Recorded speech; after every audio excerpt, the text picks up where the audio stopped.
Olá, eu estou de volta com mais uma videoaula para o curso de HTML e CSS do iConectado. Se você perdeu alguma videoaula ou quer conferir outros cursos grátis, é só você acessar o site web.iconectado.com.br. Se você já tem um site, conheça os planos de hospedagem e de registro de domínios do iConectado Host. O endereço é o www.iconectado.com.br. Nessa videoaula eu vou mostrar para vocês a diferença e como utilizar alguns dos seletores do CSS. Para começar, eu já criei aqui um arquivo aula-10.html, já criei aqui também o meu arquivo aula-10.css e já fiz aqui a chamada desse arquivo. Aqui em aula10.css, eu coloquei aqui tipos de seletores, universal, elemento, agrupados, classes, descendentes e pseudo. E para que esse texto que eu coloquei aqui não atrapalhe, eu coloquei ele como comentário, ou seja, eu coloquei aqui barra, asterisco, asterisco, barra. Então tudo isso aqui virou um comentário. Aqui abaixo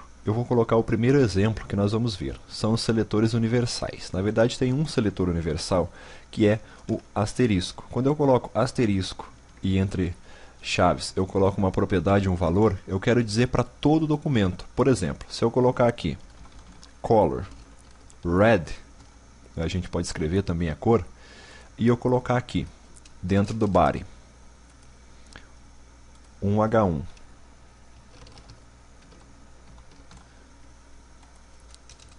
e eu colocar aqui um parágrafo, vou abrir aqui no meu navegador. Olha só, todo o texto ficou vermelho. Por quê? Porque eu disse para todos, não é? O meu alvo aqui foi tudo, ou seja, o meu seletor aqui é o seletor para todos. Se eu pegar aqui e colocar, por exemplo, font size 16, então não importa o texto, ele vai ficar com o tamanho 16, olha só. Então aí você já dá para entender, não é? O que é o seletor universal. Quando você coloca aqui o asterisco, então tudo que você colocar aqui dentro, né, propriedade ou valor, vai pegar aqui, não importa em qual tag que esteja dentro aqui, certo? Vou remover isso aqui.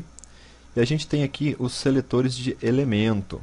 Os elementos são nada mais do que as tags, né? Por exemplo, se eu pegar aqui e colocar H1, a gente já viu numa aula anterior aí, mas a gente pode dar uma revisada. Então eu coloquei aqui H1 e aqui eu vou colocar color, vou colocar aqui red novamente, eu vou colocar aqui font family, vou colocar aqui um Courier, né? Não sei se a pronúncia é essa mesmo, mas tudo bem. Vou salvar aqui. Então aqui o que eu disse? Todos todos os textos aí dentro aqui do elemento H1, ele vai colocar head e a fonte, não é? Olha só, aqui já está salvo, né? A gente já pode atualizar. Então olha só, ficou vermelho e com a fonte que eu coloquei. E por que o parágrafo não ficou? Porque eu disse que é apenas por H1, não é? Olha só, apenas por H1. Eu não coloquei aqui ainda para o parágrafo. E se eu querer colocar o parágrafo, como que eu faço? É bem fácil, você coloca aqui P, né? Olha só, P. Aqui eu vou colocar também color red, vou colocar um ponto e vírgula, né, porque eu quero colocar mais propriedades aqui. E eu vou colocar aqui um font family, também aqui um Courier aqui, né? Pronto. Tá? Ctrl S para salvar. Atualizei. E olha só, acho que eu não coloquei aqui. Ah, tá errado aqui, olha só. Agora sim, agora tá color. Pronto. Tá vermelho aí, não é? Você deve estar se perguntando, bom, o H1 e o P, ele está com a mesma formatação, não é? A cor vermelha e a nossa fonte. Não teria um jeito de juntar, né, entre aspas, aí, essas duas formatações? Tem sim. E é justamente aqui os seletores agrupados, não é? Como que faz para você juntar? Se você tem mais de um elemento aqui, como por exemplo, você quer que o cabeçalho e o parágrafo têm a mesma fonte e a mesma cor. Então, como que você faz? Você faz a formatação aqui, ok? Daí você pode remover esse aqui, olha só. E aqui, depois do H1, você coloca uma vírgula, dá um espaço e coloca o outro elemento que você quer, P. olha só, pronto. Agora, se eu atualizar aqui o nosso documento, não vai acontecer nada, porque já está com essa configuração, não é? Eu vou pegar e mudar a cor aqui, para a gente pegar e notar aí a mudança. Vou escolher aqui uma cor, pode ser aqui um verde. Pronto, olha só, os dois. E se eu pegar e criar mais um, por exemplo, eu quero que o H2 também tem. Então eu coloco aqui, cabeçalho, H2, né? Vou colocar o H1 aqui para a gente não se confundir. Vou salvar. E é só eu voltar aqui e colocar mais. Por exemplo, vírgula, espaço, H2. Dá um Ctrl S para salvar. Atualizei. Olha só, então tudo que eu colocar aí vai ficar verde, não é? Com a mesma fonte. Então esses aí foram os seletores aqui, agrupados. Agora a gente tem aqui os seletores de class, não é? Como que seria esse seletor? Eu vou remover esses seletores aqui. E a class, ela vem com um ponto e um nome. Esse nome aqui você define, tá? Você pode colocar o nome que você quiser. Não é interessante você colocar números ou letras maiúsculas, ok? Geralmente, se você precisa fazer, por exemplo, assim, identificar uma class que o nome teria que ser conteúdo 1, então em vez de você colocar conteúdo 1, você poderia colocar underscore 1. Ok? Para ficar legal aí e ter uma compatibilidade e nenhum erro em nenhum navegador. Então não é legal você utilizar números e também acentos, não é nenhum caractere especial aí, somente palavras mesmo. E eu já posso aproveitar essa classe que eu criei aqui, não é o conteúdo 1, para mostrar para vocês. Vou salvar aqui então. E como que faz? Vou atualizar o meu texto e voltou ao normal, não tem nenhuma formatação. Por quê? Porque não tem nenhuma classe aqui. Como que eu faço? Aqui dentro do H1, se for para esse aqui, não é? Eu dou um espaço, eu posso marcar a classe aqui e veja que o Dreamweaver já reconheceu a minha classe, conteúdo underscore 1. Marquei, vou salvar aqui, vou atualizar e olha só, apenas o cabeçalho ficou aqui com a formatação verde e com a nossa fonte. Por quê? Porque eu coloquei a classe só no H1, não é? Eu posso repetir aqui no H2? Posso, não tem nenhum problema. É só eu colocar aqui classe e marcar aqui conteúdo 1. Olha só, se você tiver outras classes também, né, ele vai fazer uma lista aqui. Por exemplo, se eu pegar aqui e criar uma outra, vamos criar uma outra parágrafo. Olha só, parágrafos. Novamente eu não vou colocar o acento, ok? E entre chaves, apenas uma. Eu vou colocar aqui color. Vou colocar aqui, vamos colocar um laranja aqui, ok? E vou salvar. E novamente, claro que não mudou ainda, por quê? Mudou aqui, não é que a gente não tinha atualizado, mas o meu parágrafo não mudou. Por quê? Porque eu não coloquei essa classe. Como que eu faço? Eu volto aqui no meu documento, aqui no P, eu vou dar um espaço, vou selecionar aqui a classe, e olha só, agora eu tenho as duas. Qual que eu quero mesmo? Eu quero parágrafos. Vou marcar aqui então, Ctrl S para salvar, e atualizei. Agora sim, o meu parágrafo ficou com a cor que eu queria. Eu posso colocar, claro, outra propriedade aqui, é só você colocar um ponto e vírgula. Eu vou colocar aqui text, transform em capitalize, não é? Vou atualizar e já está aqui, né? Eu vou colocar aqui um uppercase, né? Que daí a gente vai ver a mudança.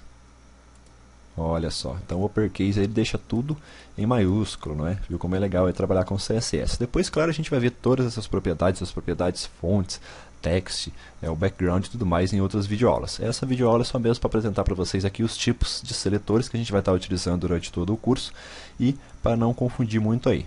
E a gente tem também aqui os seletores descendentes, né? Que o que seria isso? Eu vou remover todo esse conteúdo aqui, vou remover esse conteúdo aqui também que a gente não vai utilizar.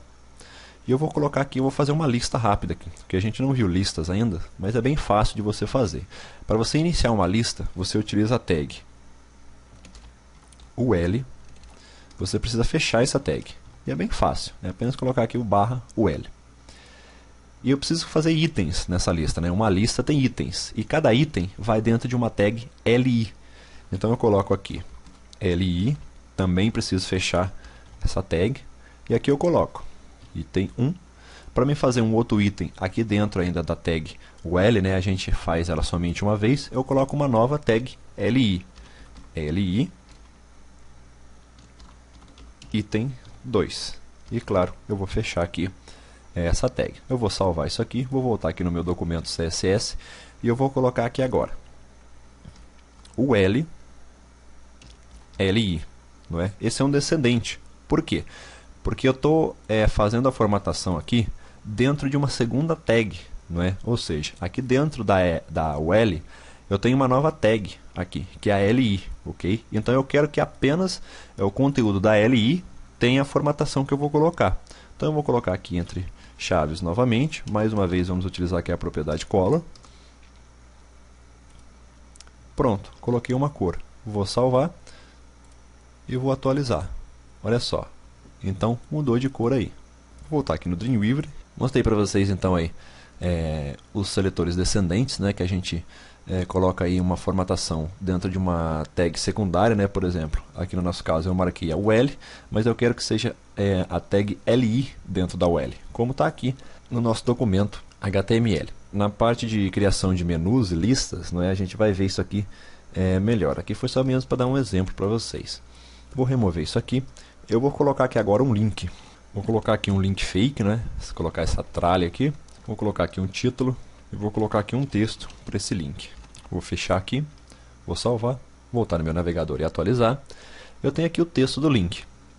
E esse texto ele está sublinhado, não é? Já é uma formatação padrão aí do documento, né? E a gente pode manipular isso aqui. E como que você faz? Primeiramente, você coloca A e você coloca aqui uma cor para esse link. Não precisa ser aquele azul. Pode ser, por exemplo, um vermelho, né? Colocando assim, todos os links do seu documento vai ter a cor vermelha. Aqui está pronto, está salvo. Aqui também. Vou voltar e atualizar. Pronto, está vermelho. E eu queria um efeito que quando eu colocar aqui o cursor do mouse em cima, esse link mudasse de cor. Como que eu faço? Faço no CSS também. Vou voltar aqui. E eu vou colocar aqui A, hover. Esse hover é um estado. É aquele estado que você coloca o botão do mouse em cima, não é? E ele muda de cor, ele faz algum efeito. E aqui, entre chaves, você coloca color verde. Está salvo. Olha só, vermelho. Coloquei o cursor do mouse em cima, ele ficou verde. Ok? Então isso aqui é uma pseudoclasse, ou seja, é a tag A, não é? O elemento A, mas ainda é um estado, ou seja, o estado hover. E eu posso continuar editando aqui, por exemplo, eu vou colocar aqui no primeiro a decoração do texto como none, não é nenhuma. E aqui eu vou colocar text decoration como underscore, underline, na verdade. Ctrl S para salvar. Vou atualizar e olha só, agora não tem mais o sublinhado, não tem aí.